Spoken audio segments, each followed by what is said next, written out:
തിരുവനന്തപുരത്തിൻ്റെ മാതാവാണ് മേയർ ആര്യ രാജേന്ദ്രൻ. ചെറുപ്രായത്തിൽ തന്നെ മേയറായതിൻ്റെ പക്വതക്കുറവ് ആര്യയ്ക്കുണ്ട് എന്ന് പലപ്പോഴും BJPയും വലതുപക്ഷവും ആവർത്തിച്ചു പറയുന്നുണ്ടായിരുന്നു. ആ പക്വതക്കുറവ് തന്നെയാണ് MLA കൂടിയായ ഭർത്താവ് സച്ചിൻ ദേവും ആര്യ രാജേന്ദ്രനും കഴിഞ്ഞ ദിവസം കാണിച്ചത്. ഉപജീവന മാർഗത്തിനായി KSRTC വാഹനമോടിക്കുന്ന ഡ്രൈവറെ അദ്ദേഹത്തിൻ്റെ അന്നം മുട്ടിക്കാനായി മേയർ ആര്യ രാജേന്ദ്രനും ഭർത്താവും കാട്ടിക്കൂട്ടിയ ചെയ്തികൾ അതൊരിക്കലും ന്യായീകരിക്കാനാകുന്നതല്ല.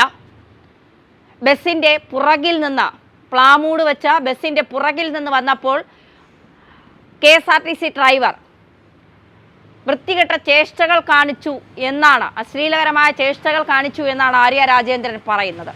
അതെങ്ങനെ ആര്യയും കാറിലിരിക്കുന്നവരും കണ്ടു എന്നുള്ളത് ഒരു വലിയ ചോദ്യം. അവിടെ തന്നെ ആദ്യത്തെ നുണ ആര്യ രാജേന്ദ്രൻ പൊളിഞ്ഞു. ഇത്രയും അഹങ്കാരവും ധാർഷ്ട്യവുമുള്ള ഒരു മേയറെ ഇതിനു മുൻപ് തിരുവനന്തപുരം കണ്ടിട്ടുണ്ടോ എന്ന് ചോദിച്ചാൽ ഇല്ല എന്ന് തന്നെ പറയേണ്ടി വരും.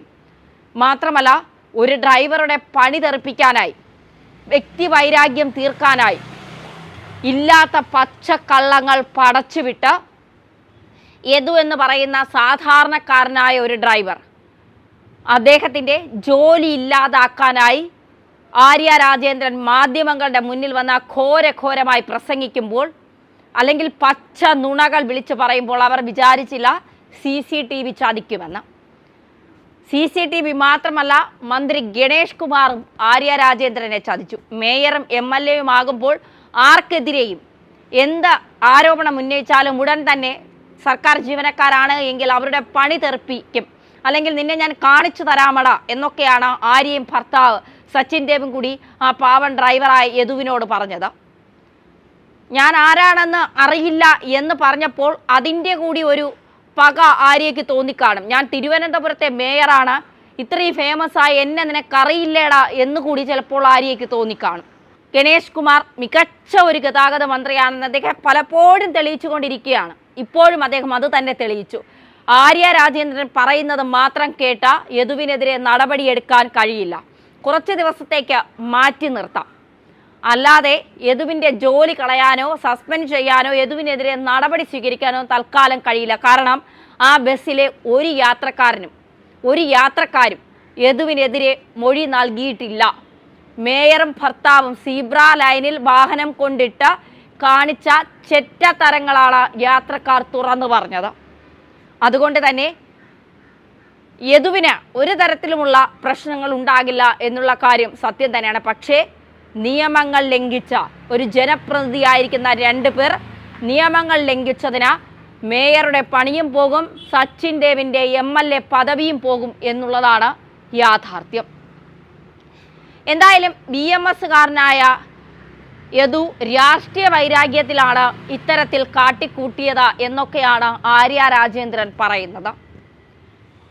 പച്ചക്കള്ളം, നുണ, അഹങ്കാരം, ധാർഷ്ട്യം, ഞാൻ എന്തോ ആണെന്ന ഭാവം, ഇതൊക്കെയാണ് മേയർ ആര്യ രാജേന്ദ്രനെ കൊണ്ട് രാത്രി ഈ ഷോ കാണിപ്പിച്ചത് നട റോഡിൽ. അതായത് ഞാൻ VIP ആണ്, ആ VIPക്ക് സാധാരണക്കാരൻ്റെ നെഞ്ചത്ത് എങ്ങനെയും കയറാം എന്ന സഹാത്തിയായി ആര്യ രാജേന്ദ്രൻ കാണിച്ചു കൊടുക്കുകയാണ്. യദു ഇന്നലെ ഒരു ചാനൽ ചർച്ചയിൽ പറഞ്ഞത് വളരെ ശരിയാണ്. അദ്ദേഹം പറഞ്ഞത് ഇങ്ങനെയാണ്: ഞാൻ പീഡിപ്പിച്ചു എന്ന് പറഞ്ഞാലും എനിക്കെതിരെ കേസെടുക്കും, പക്ഷേ എന്നെ അവർ പീഡിപ്പിച്ചു എന്ന് പറഞ്ഞാൽ അവർക്കെതിരെ എത്ര പേർ കേസെടുക്കും?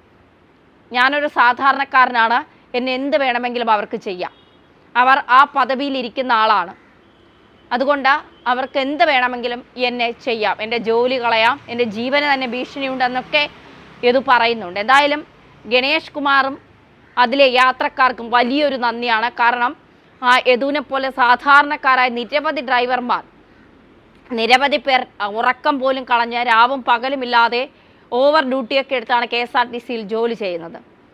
അവരെ ഇത്തരത്തിൽ ഷോ കാണിച്ച് അവരുടെ ജീവിതം ഇല്ലാതാക്കാനും അവരുടെ ഉപജീവന മാർഗം ഇല്ലാതാക്കാനും ഇറങ്ങിത്തിരിക്കുന്ന ഏത് കൊല കൊമ്പത്തിയായാലും അവരെയൊക്കെ നിർത്തേണ്ടടുത്ത് നിർത്താൻ ഗതാഗത വകുപ്പ് മന്ത്രി ഗണേഷ് കുമാറിന് നന്നായി അറിയാം. അതുകൊണ്ട് തന്നെയാണ് അദ്ദേഹത്തിന് ഇത്ര വലിയ ജനപിന്തുണ. പക്ഷേ ആര്യ മേഡത്തോടാണ്, സാധാരണക്കാരൻ്റെ നെഞ്ചത്ത് കുതിര കയറുമ്പോൾ ആലോചിക്കുക, നിങ്ങളുടെ പാർട്ടി സാധാരണക്കാർക്ക് വേണ്ടിയുള്ളതാണ് എന്ന്.